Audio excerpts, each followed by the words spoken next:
paano po ba nakocommit ang estafa? So yung estafa, daming related yan. Kasi ang first question dyan, may nakukulong ba sa utang? May nakukulong ba sa pagsisinungaling? Mga ganun mga issue dyan eh. Kasi under our constitution, walang makukulong sa utang. So good news yan sa mga palautang. Kasi walang nakukulong sa utang. Makukulong ka lang sa estafa, makukulong ka lang kung mag-issue ka ng cheque, then yung cheque na yan, tumalbog. But pure utang lang, civil liability lang yan, walang nakukulong sa utang. But let's discuss about estafa. Ano ba yung estafa? Estafa kasi, first instance or incident, paano magawa ang estafa? There, yung tinatawag na abuse of confidence. Or inaabuso mo yung pagtitiwala ng tao sa'yo or unfaithfulness or pagtataksil. And second, yung tinatawag na deceit or false pretense. So nagsisinungaling ka, but hindi lang pagsisinungaling. Kailangan, yung pagsisinungaling, kailangan it cause damage to the offended party. It means, yung deceit or unfaithfulness, kailangan magawa yan prior or simultaneous to the damage. Hindi pwede yung pagsisinungaling after the damage. Kailangan, before the damage caused to the offended party, may ginagawa kang pagsisinungaling. And because of that pagsisinungaling, yun ang cause of the damage. So, ibig sabihin, hindi pwede ang pagsisinungaling after the damage. Kailangan, kung mag-file ka ng kaso estafa, kailangan i-establish mo na yung pagsisinungaling or pagpapakita ng any misrepresentation, it must be done prior to the damage, not after the damage. So, yun ang requirement. So, kailangan mo nang lokohin bago makautang. Kailangan mo namang loko Yes. bago ang damage. Bago ang damage. Hindi pwede damage muna bago ang panloloko. May iba dyan na umutang, pagkatapos ng umutang, nagsisinungaling. Iba yan. Hindi estafa yan. For example, umutang ka.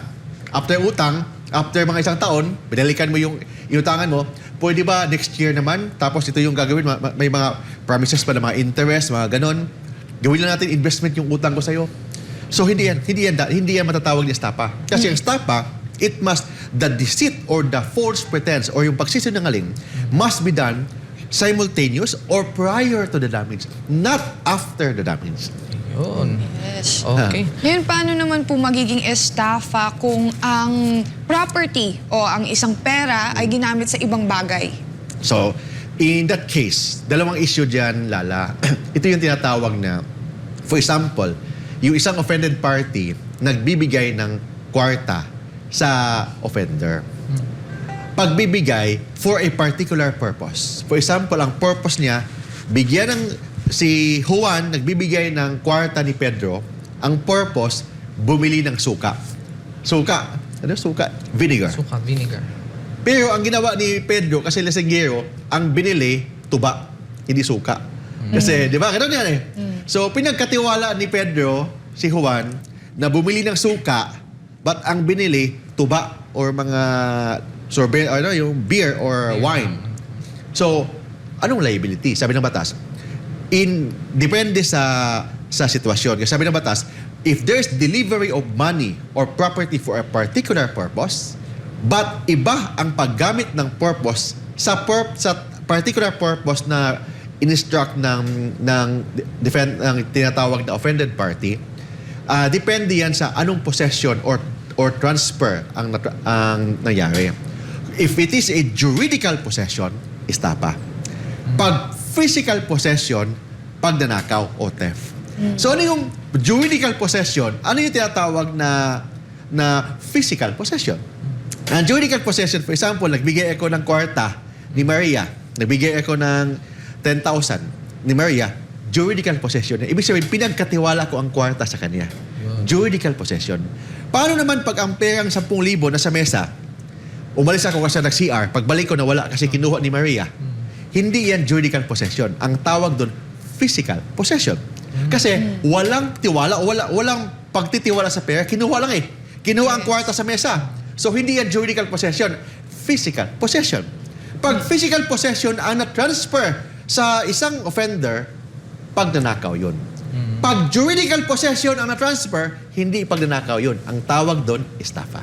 Okay. So iba ang magnanakaw sa estapador. Yun yan ha? So, kailangan natin i-compare. Sino ba ang magnanakaw? Sino ba ang estapador? Ang estapador, depende kung paano nalipat ang kwarta sa kanya. Kung nakuha niya ang kwarta through physical possession, kasi wala namang consent, kinuha lang niyang kwarta, Yes. habang nag-CR yung may-ari, physical possession, pag nanakaw. Pero pag ang owner, binigay talaga ang kwarta sa kanya for a particular purpose, but na-misappropriate niya, binili niya ng iba. Sample, binigyan ko siya ng kwarta para pangbili ng gamot. Ang ginawa niya, bumili siya ng cellphone. Para sa sarili niya, na-misappropriate ang kwarta. In that case, hindi yan physical possession, juridical possession. In that case, ang kaso is estafa. Okay. Yun yan. So, attorney, kung magdedemanda ka ng estafa, ano ang dapat mong gawin or patunayan sa korte? Pag estafa ang pinag-usapan, Carlo, very simple lang yan. Kailangan may material damage. Ibig sabihin, may kwarta na involved. May perang involved. Wala estafa pag nag-usap lang tayo dito tapos walang kwartang pinag-usapan. Sample, sige, nag-promise ako sa'yo, itong gagawin natin. Tapos wala ka namang binayad sa akin. Tapos, can you file a case against me? No. Bakit? Wala namang material injury. Wala namang material damage. Kasi walang kwartang involved. Don't forget in estafa, there must be material value or monetary value. Don't forget ha, pag estafa ang pinag-usapan natin, there must be monetary value. Hindi lang promises, hindi lang mga pangako, tapos ikaw naman nangako, si Pedro nangako ni Juan. Si Juan nangako ni Pedro. Pangako lang. False hope or totoong hope pa yan. Basta nangako. Wala namang kwartang pinag-usapan. Hindi ka naman nagbayad sa kay Pedro. So, hindi mo pwede ma-demanda ng estafa because in estafa, the number one requirement, there must be monetary value. Pag walang monetary value, walang estafa. Okay. Yes.